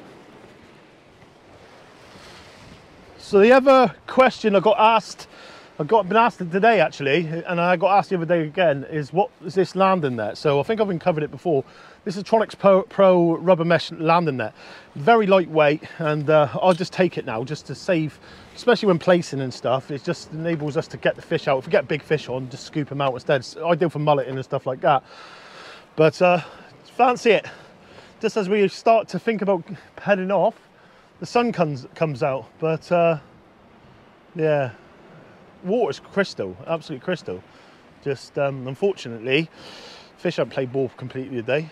But you can see the sandbar, there's like a sandbar that comes out over her, and it goes into deeper water. So low water, it's a really good mark to sort of like target them from on a medium tide. Okay, so got to watch this one now. Especially with the bomb lead, it will start moving around more, and as it hits the channel and starts coming up over the sandbar there, you have got to just be careful that the fish don't start taking you left, because it starts taking you left. There's rocks either side down there, which can catch you off guard. But, let's get this one in here, and people will say to me, "Why do you put your rods in upside down?" I've got to be honest, I've always put my Century rods in this way.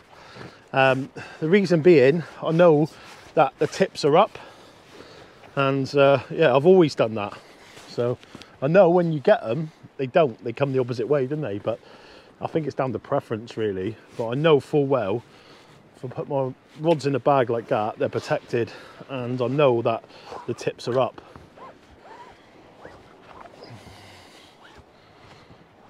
First one away. A few asking about the reviews for the T1000 and the Saltiga. Guys, I will be on it.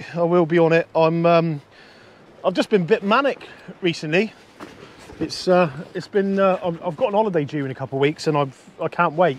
Over in Mallorca, I will cover some fishing when we're over there, but I just can't wait, to be honest. I think it's well needed time, like chill time, because sometimes it just gets manic, doesn't it? But as you can see there now, look, there's a rock just fell down there then. You've got to watch what you're doing. Put that there. That one there is all dried out. Can go in the bag in a minute. Hopefully we can see a place out. Be nice just to finish the production with one place, soaking wet at.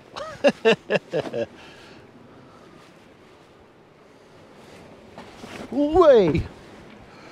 Right, so the worm, I think I'm going to feed the fishies with that worm.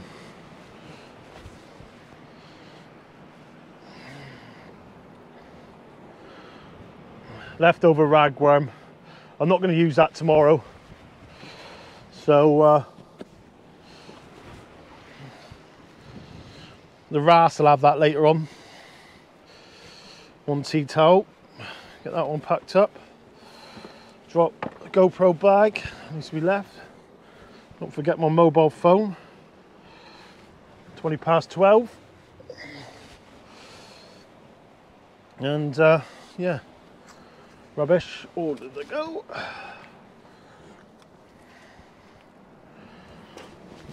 Nice. Nice. So that's me all packed up, ready to rock and roll. Is that a bite?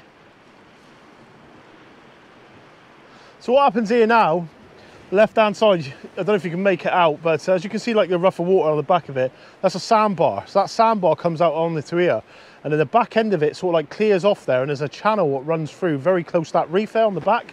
There's also one on the back end of that side there as well.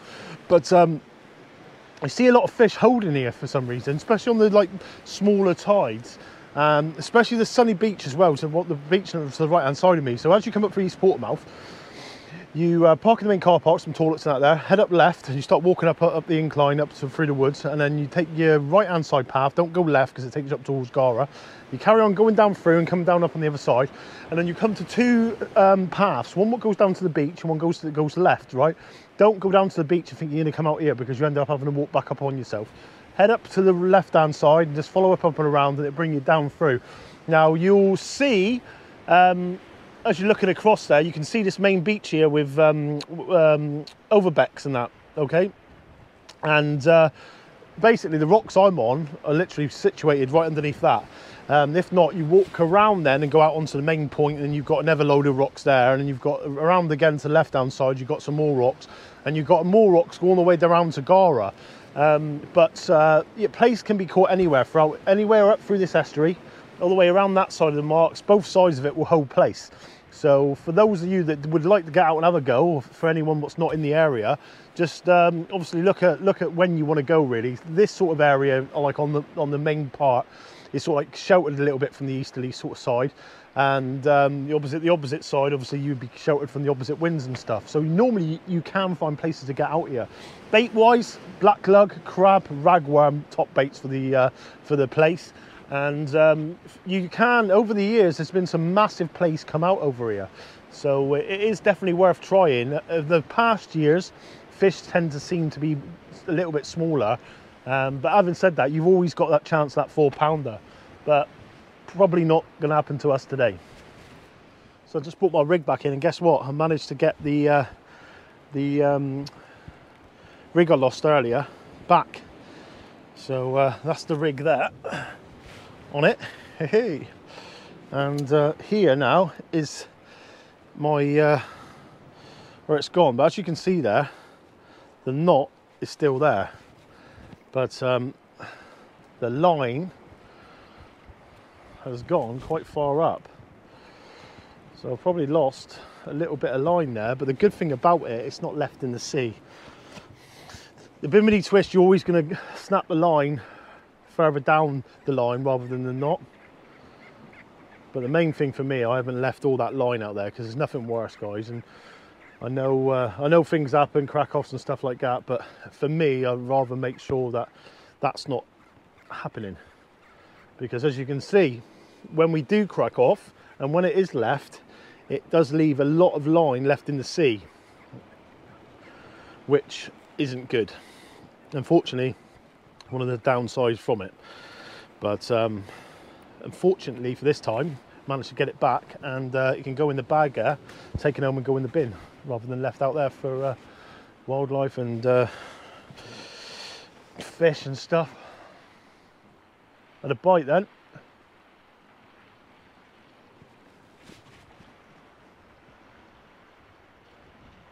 Oh, had a bite. Will it happen? Will it happen? That was a nice pull down, that. Little bit of weed on there, but that was definitely a bite. Tips sat right up still there now, bending over. I'm not going to go too soon.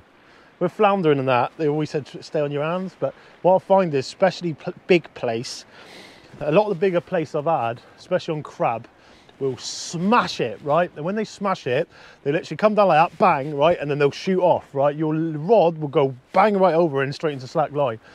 I'm not leaving that. I'm sorry, but I can't do it. And I would not advise, if you get a fish bite like that, get up and reel in as quick as you can to gain line on that fish. And hopefully you'll be fish on.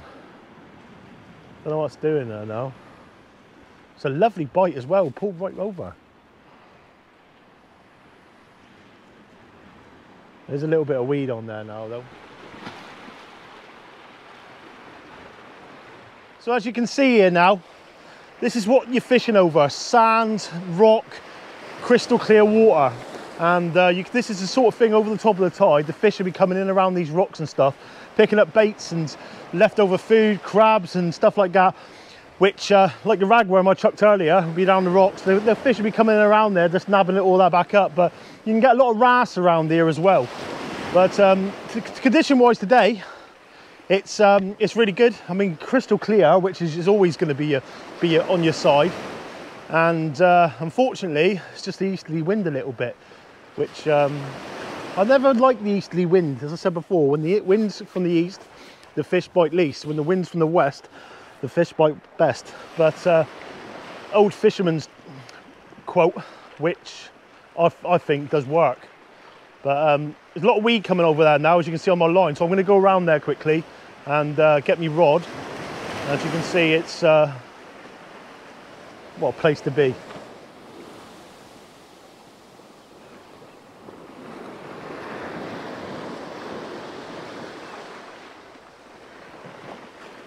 Okay, so now's the time to part ways with the beautiful joy and scenery of Salcombe, East Portmouth. As we say a farewell, we look forward to another adventure very soon. But fortunately, wasn't the day. I don't know if I've got a fish on this next one. I could have, because it's been going over. I don't know if it's weed or not, but I'm just going to put the rig wallet in there a minute, and then put my rig in like so.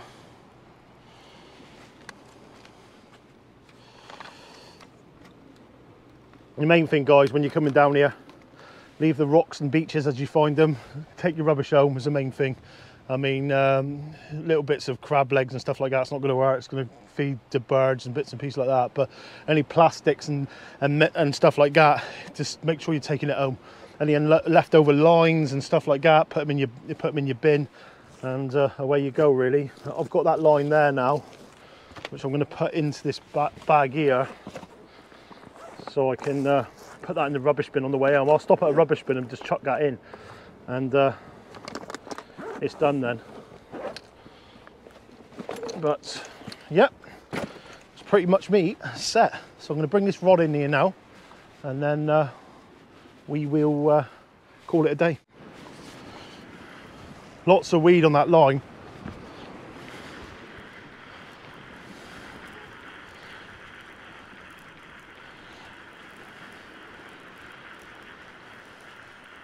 Got a slack as well.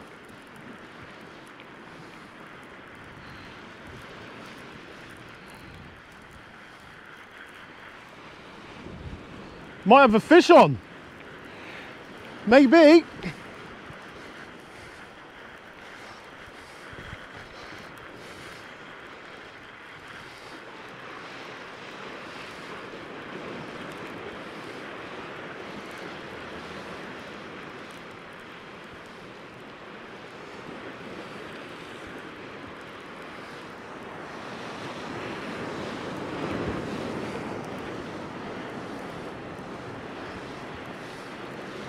I have got a fish on.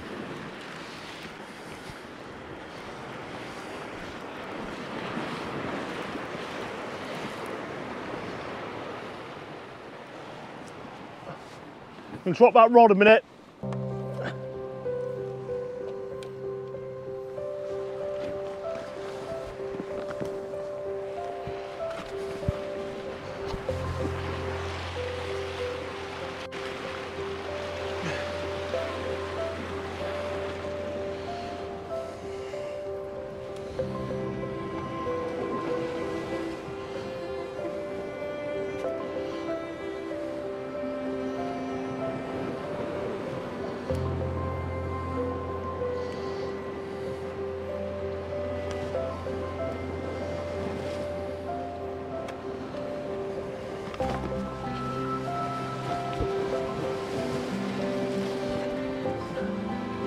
Okay guys, I'm gonna get him back as quick as I can here now, but no place today.